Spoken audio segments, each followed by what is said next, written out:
Dr. Victor Pinto, please start your presentation. First of all, good morning. I would like to thank the audience and the hosts. So my presentation is entitled, and also I'd like to thank my supervisor, Dr. Oscar Alves. So my presentation is entitled Cervical Arthroplasty in a DISH patient. DISH is also known as diffuse idiopathic skeletal prosthesis, also known as Forester's disease. Is a systemic disease characterized by its excessive calcification and ossification of ligaments and entheses. The thoracic segments are particularly affected, particularly the anterior longitudinal ligament. So some risk factors have been identified, such as older age, male sex, obesity, hypertension, atherosclerosis, diabetes. The disease is also probably influenced by mechanical factors, such as the less mobile spinal regions are more affected. It is often it is asymptomatic, but symptoms like neck pain, axial stiffness, dysphagia, and airway obstruction can occur. So the case I hereby present was a 44-year-old female. She presented to the emergency department with 6 months complaints of progressive dysphonia, dysphagia, and hoarseness and fatigue. She also had substantial neck pain and left brachialgia. She had a bilateral hand paresthesia and a loss of hand dexterity. So due to these airway symptoms, so the first approach was to perform on the emergency department a fibroscopic examination, where it was noticed an anterior bulging of the left pharyngeal wall. We also performed a CT scan and saw that no significant soft tissue outgrowths were present, but there was this exuberant diffuse hyperostotic phenomena ranging from encompassing the C2 to C5 segments that conditioned this asymmetrical narrowing of the pharynx, probably giving her these airway symptoms. On plain radiographs, we can see the intense ossification. This height was preserved, and there were no signs of disc degeneration or facet joint and ankylosation. The patient had a good sagittal balance, so sagittal vertical axis was of 3.8 centimeters.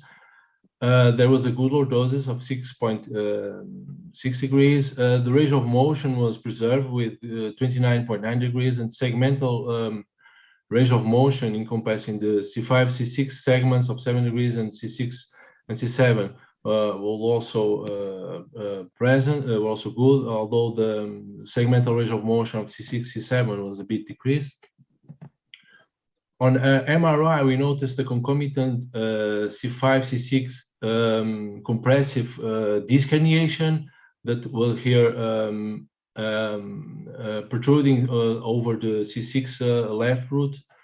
There was also a disc prolapse on the C6, C7 disc that was deforming the cord. So due to these symptoms and the images, so we decided to submit the patient to a classical anterior cervical approach. So where we perform osteophytectomy, anterior longitudinal ligament removal, deossification, and discectomy and artificial disc replacement. We can see here we approach the prevertebral space, the ossification of the anterior longitudinal ligament, and after shaving with drilling technique and after discectomy and removal of the posterior longitudinal ligament, we placed the artificial cervical discs. And the post-op can see that the artificial discs were correctly placed. So in the post-op, the patient showed marked symptomatic improvement, namely of the reduction of the dysphonia and dysphagia and the hoarseness that the patient complained. There was also a significant decrease of the cervical plane and a complete resolution of the brachialgia on the 3 months follow-up. So on the plain radiographs, you can see that the prostheses are well placed, that the lordosis is kept, the sagittal balance also, no significant recurrence of the osteophyte growth, and the spinal cord, they had a good decompression. We cannot see here the roots, but the decompression was okay, as you can see here on the MRI on the right. So 3 years follow-up, there was still no recurrence of osteophyte growth. The implants are correctly placed. The patient had a good lordosis, and sagittal balance was also preserved.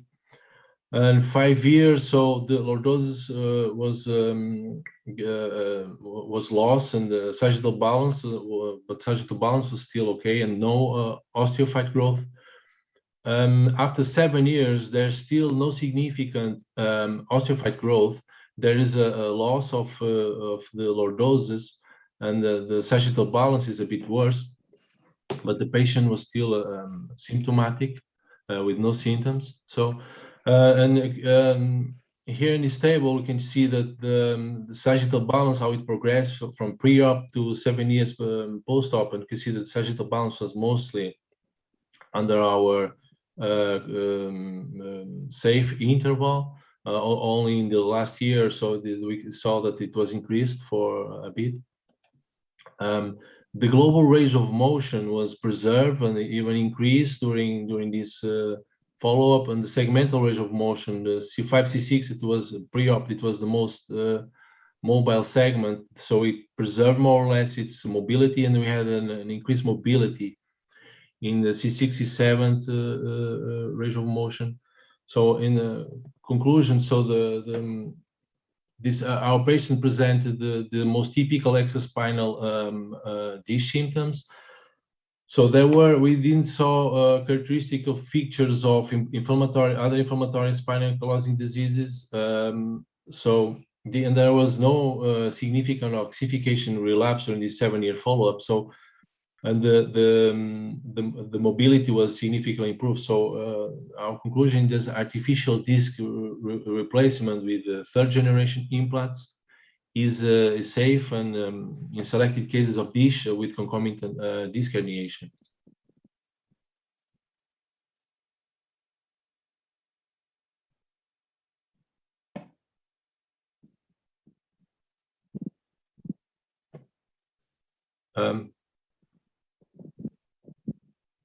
Thank you, Dr. Pinto. Thank you.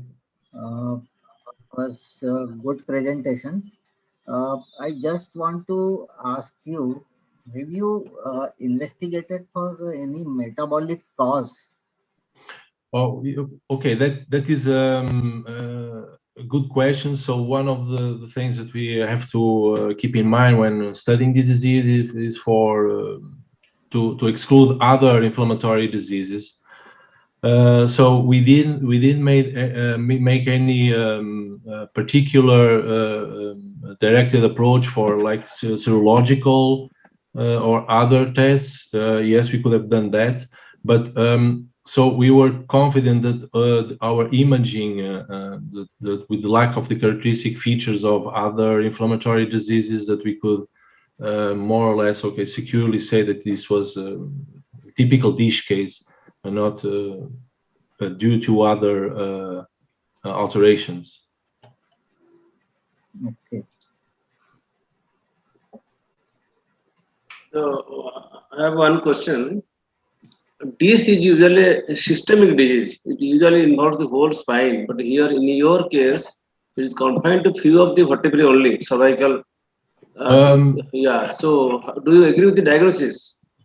So yeah, so there is a lack on this case presentation, and that is that at the time we didn't